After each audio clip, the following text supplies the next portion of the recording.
किसी गांव में एक साहूकार रहता था जिसके घर में अन्न, वस्त्र और धन किसी चीज की कोई कमी नहीं थी। परंतु उसकी पत्नी बहुत ही ज्यादा कृपण थी। वह किसी भी भिक्षार्थी को कुछ नहीं देती थी। सारे दिन घर के काम काज में लगी रहती थी। एक बार एक साधु महात्मा बृहस्पतिवार के दिन उसके द्वार पर आए और भिक्षा की याचना करने लगे। वह उस समय घर का आंगन लीप रही थी। इस कारण साधु महात्मा जी से कहने लगी कि हे महाराज, इस समय तो मैं घर का आंगन लीप रही हूँ, आपको कुछ नहीं दे सकती, फिर किसी समय आ जाना। साधु महात्मा जी खाली हाथ चले गए। कुछ दिन के बाद वही साधु महात्मा जी फिर आए और उसी तरह भिक्षा मांगी। साहूकारनी उस समय अपने बेटे को खाना खिला रही थी। वह कहने लगी, महाराज, मैं क्या करूं, मेरे पास समय ही नहीं है, इसलिए आपको भिक्षा नहीं दे सकती।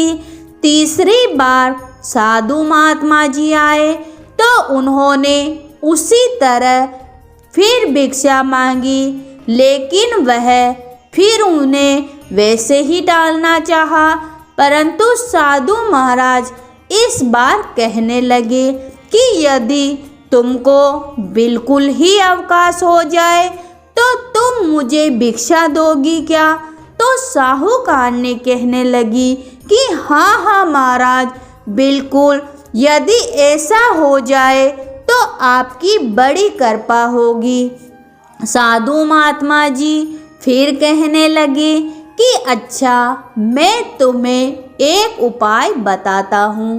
तुम बृहस्पतिवार को दिन चढ़ने पर उठो, सारे घर में झाड़ू लगाकर कूड़ा एक कोने में जमा करके रख दो। घर में चौका इत्यादि मत लगाओ। फिर स्नान आदि करके घर वालों से कह दो कि उस दिन सब हजामत अवश्य बनाए। रसोई बनाकर चूल्हे के पीछे रखा करो, सामने कभी मत रखो। सायंकाल को अंधेरा होने के बाद दीपक जलाया करो तथा बृहस्पतिवार को पीले वस्त्र मत धारण किया करो, न ही पीले रंग की चीज़ों का भोजन किया करो। यदि ऐसा करोगी तो तुमको घर का कोई काम नहीं करना पड़ेगा। तब साहूकारनी ने ऐसा ही किया। कुछ समय के बाद उसके घर में खाने को अन्न धन भी न बचा। थोड़े ही दिनों में वहीं साधु महात्मा जी फिर आए और उसी तरह भिक्षा मांगी।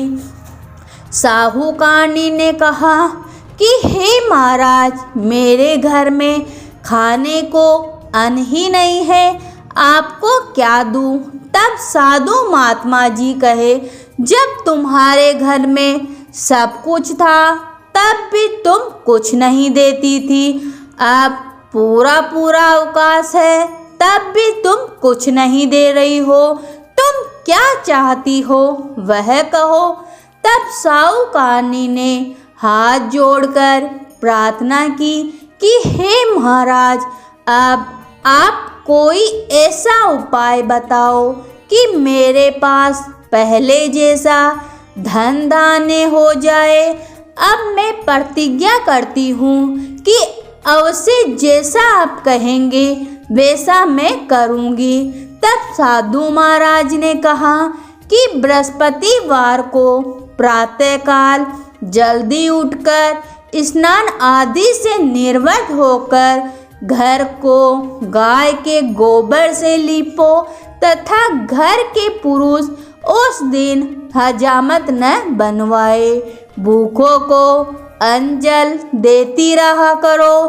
ठीक सायंकाल के समय दीपक जलाया करो।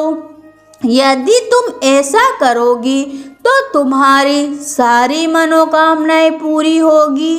भगवान बृहस्पति महाराज की कृपा से सारे अन्न धन का भंडार तेरे घर में भर जाएगा। साहूकारनी ने ऐसा ही किया और उसके घर में पहले जैसा धन धान्य हो गया। अब साहूकारनी सब कुछ करने लगी। आए हुए अतिथि का मान सम्मान करने लगी। तो हे बृहस्पति देवता, जैसा आपने साहूकारनी को दिया वैसा सबको देना। कहानी सुनने वाले, हुकारा भरने वाले सबकी मनोकामनाएं पूरी करना। तो प्रेम से बोलिए बृहस्पति भगवान की जय हो।